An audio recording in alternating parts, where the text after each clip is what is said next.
నేను గతంలో కూడా చెప్పాను, ఉన్నటువంటి ఎమ్మెల్యేస్ అందరు కూడా విశ్వసనీయత కోల్పోయారు. ప్రధానంగా కేటీఆర్ గారు ఆయన ప్రవర్తన గాని, ఎమ్మెల్యేలతో ఆయన మరి వివరించిన వ్యవహారం గాని, ఒక ఎమ్మెల్యే కూడా మర్యాద లేకుండా ఏదో చీడ పురుగులను చూసినట్టుగా ఎమ్మెల్యేలకు కనీసం మర్యాద ఇవ్వకుండా ఆయన ప్రవర్తించాడు. కాబట్టి ఈ రోజు ఎమ్మెల్యేలు అంతా కూడా ఆలోచిస్తున్నారు, కాంగ్రెస్ పార్టీలో పోతే మాకు సెల్ఫ్ రెస్పెక్ట్ ఉంటది, ఆత్మగౌరవంతో మనం బతకొచ్చు, మన ప్రజా సమస్యల్ని పరిష్కరించడానికి ఇన్ని సంవత్సరాలు అయినా ఒక్క పని కూడా మేము చేయలేకపోయాము. అభివృద్ధి కేవలం ఎక్కడ ఉందిరా అంటే సిరిసిల్లలో నేను చేశానని చెప్పుకోవడం తప్ప, లేకుంటే మంత్రులు ఎవరైనా ఉంటే ఇద్దరు మంత్రులు మేము చేసుకున్నామని చెప్పారు తప్ప, 1000 కోట్ల రూపాయల అభివృద్ధి వాళ్ళ నియోజకవర్గం చేసుకున్నారు. ఎమ్మెల్యేలు ఉన్న చోట మాత్రము మరి 1 కోటి రూపాయలు కూడా అదనంగా ఇచ్చిన దాఖలాలు లేవు. హైదరాబాద్ సిటీలో మేము ఆఫీసర్ల మీద ఒత్తిడి తీసుకొచ్చి చేసిన పనికి వాళ్ళ ఉన్నటువంటి బిల్లు ఇవ్వక కాంట్రాక్టర్స్ ఈ రోజు రోడ్ల మీద పడ్డారు. కాబట్టి ముఖ్యమంత్రి గారు దానికి సంబంధించిన నిధులు ఇచ్చి ఆ కాంట్రాక్టర్లకు సరైనటువంటి డబ్బులు ఇచ్చి వాళ్ళ ద్వారా పని చేయించాలని ఒక ప్రణాళికబద్ధంగా మరి రేవంత్ రెడ్డి గారు ఇప్పుడు ప్రయత్నం చేస్తా ఉన్నారు. అందులో భాగంగానే ఈ రోజు వర్క్స్ అన్ని కూడా మేము మళ్ళా మొదలు పెట్టాము. లేకపోతే ఎక్కడ వేసిన గొంగడు అక్కడ ఉండే. ఈ రోజు ఎమ్మెల్యేస్ ఇంతమంది బయటికి పోవడానికి కారణం ఏంటి?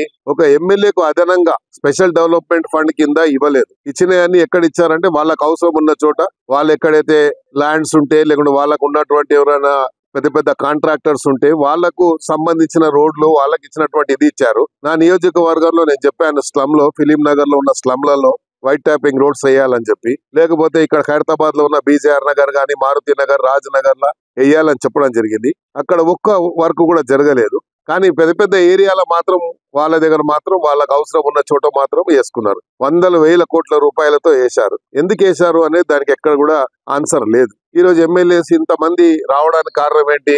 ఈ రోజు ప్రకాష్ గౌడ్ అని, ఉట్టి ప్రకాష్ గౌడ్ కాదు, నిన్న మొన్న నాతోని దగ్గర 10 మంది ఇంకా మాట్లాడారు. 10 మంది అడిగారు. నేను చెప్పాను, కాంగ్రెస్ పార్టీలో నేను ఉన్నాను కాబట్టి నాకు తెలుసు, కాంగ్రెస్ పార్టీలో స్వేచ్ఛ అనేది మనకు sky is the limit. Congress పార్టీలో మీరు వచ్చి ఎలాంటి ఇబ్బందుల గురి గారు మేము అది బాధ్యత మేము తీసుకుంటాము. ముఖ్యమంత్రి గారిని ఎప్పుడంటప్పుడు కలవచ్చు. అప్పుడు ముఖ్యమంత్రిని కలవాలంటే నలుగురితో అపాయింట్మెంట్ ముందు అడగాలి. ఆ నలుగురిలో ఫోన్ ఎత్తితే మనకు అపాయింట్మెంట్ దొరుకుతుంది, లేకుండా లేదు. కానీ ఇప్పుడు అట్లా కాదు, అపాయింట్మెంట్ అడిగే అవసరం లేదు. ఎమ్మెల్యే అనేవాడు డైరెక్ట్ గా వెళ్ళొచ్చు, డైరెక్ట్ గా ముఖ్యమంత్రి గారికి విన్నత పత్రం ఇవ్వచ్చు, డిప్యూటీ సీఎం కి ఇవ్వచ్చు, మినిస్టర్లకు ఇవ్వచ్చు, ఎవరికన్నా ఇవ్వచ్చు. వాళ్ళ జిల్లాలో ఉన్నటువంటి ఇన్ఛార్జ్ మినిస్టర్ ఎప్పుడంటే అప్పుడు కలవచ్చు.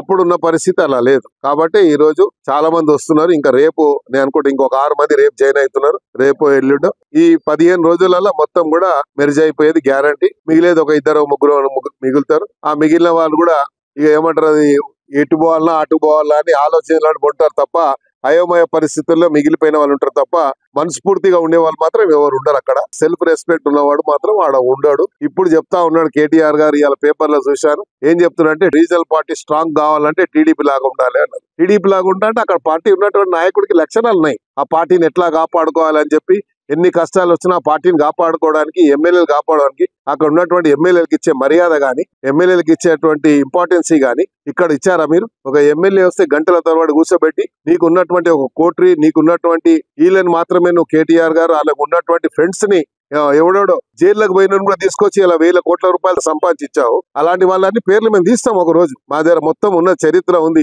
బయట పెడతా ఇలా చరిత్ర అంతా. సమయం వచ్చినప్పుడు ఏదో దానం నాగేందర్ మీద యాంటీ డిఫెక్షన్ వేస్తాము, అయ్యవా ఎవడొద్దంటాడు. నేను ఏడా వద్దన్నాడు. నేను కూడా కోట్లనే తెలుసుకుంటా. కానీ నువ్వు వేసే లోపల నీ పార్టీ ఉంటుందేమో చూసుకో ముందుగా.